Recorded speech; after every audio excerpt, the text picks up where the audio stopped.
लोभ, ईर्ष्या और द्वेष का सामाजिक प्रभाव। श्लोक की प्रासंगिकता वर्तमान सामाजिक परिस्थितियों में वर्तमान युग में लोभ, ईर्ष्या, द्वेष, मत्सरता और राग जैसे नकारात्मक भाव न केवल व्यक्तिगत जीवन को बल्कि पूरे समाज को गहरे स्तर पर प्रभावित कर रहे हैं। प्रस्तुत श्लोक इन भावों को नियंत्रित करने और इंद्रियों पर विजय प्राप्त करने की प्रेरणा देता है। इसकी उपयोगिता को विस्तार से निम्नलिखित बिंदुओं में समझा जा सकता है। लोभ का दुष्प्रभाव आर्थिक असमानता।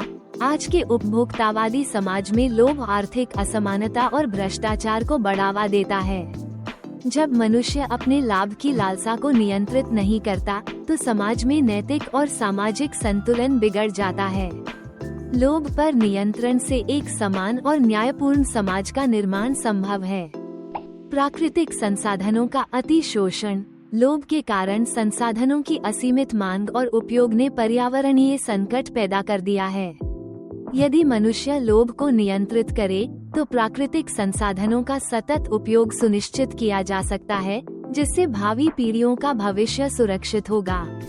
ईर्ष्या और द्वेष का नियंत्रण। समाज में सौहार्द, ईर्ष्या और द्वेष के कारण रिश्तों में खटास आती है और समाज में वैमनस्य बढ़ता है। इन भावों का नियंत्रण शांति और सामंजस्यपूर्ण संबंधों को बढ़ावा देता है। कार्यस्थल का वातावरण। प्रतिस्पर्धात्मक माहौल में ईर्ष्या और द्वेष के कारण कार्यस्थल का वातावरण बिगड़ सकता है।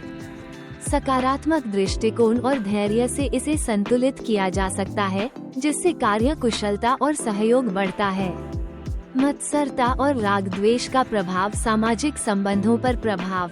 मत्सरता और राग द्वेष पारिवारिक और सामाजिक संबंधों को कमजोर कर देते हैं। इन पर विजय पाने से आपसी रिश्तों में मिठास और स्थिरता आती है।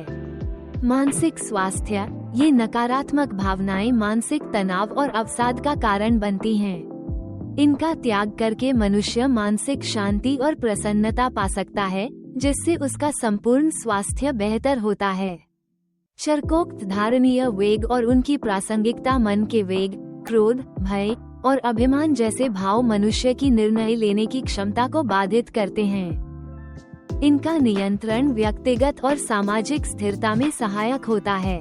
वाणी के वेग, कठोर वचन, झूठ और आवश्यकता से अधिक बोलना रिश्तों में खटास पैदा करता है। संयमित वाणी आपसी विश्वास और समझ को बढ़ाती है।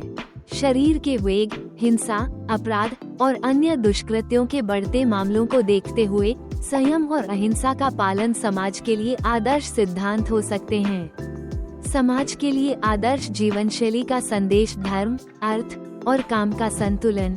उपरोक्त वेगों को नियंत्रित करके मनुष्य अपने जीवन के 3 प्रमुख उद्देश्यों धर्म, अर्थ, काम को सहजता से प्राप्त कर सकता है। यह न केवल आत्म सुख बल्कि समाज सुख का भी आधार है। आत्म विकास और समाज सेवा। ये श्लोक आत्म नियंत्रण, विवेक और दूसरों के प्रति सहिष्णुता का संदेश देता है। इन गुणों को अपनाने से व्यक्ति व्यक्तिगत और सामूहिक जीवन में संतुलन और सौहार्द ला सकता है। वर्तमान सामाजिक परिस्थितियों में सार। आज का समाज तेजी से नैतिक और मानसिक असंतुलन की ओर बढ़ रहा है। व्यक्तिगत लाभ की लालसा, ईर्ष्या और द्वेष जैसी प्रवृत्तियां सामाजिक ताने बाने को कमजोर कर रही हैं। ऐसे समय में इस श्लोक का अनुसरण करना आत्म सुधार और समाज सुधार के लिए एक मार्गदर्शक सिद्ध हो सकता है। ये श्लोक हमें सिखाता है कि आत्म नियंत्रण और सकारात्मक भावनाओं के माध्यम से हम एक संतुलित, शांतिपूर्ण और नैतिक जीवन जी सकते हैं। साथ ही यह व्यक्तिगत और सामूहिक रूप से समाज को एक नई दिशा देने की शक्ति भी प्रदान करता है।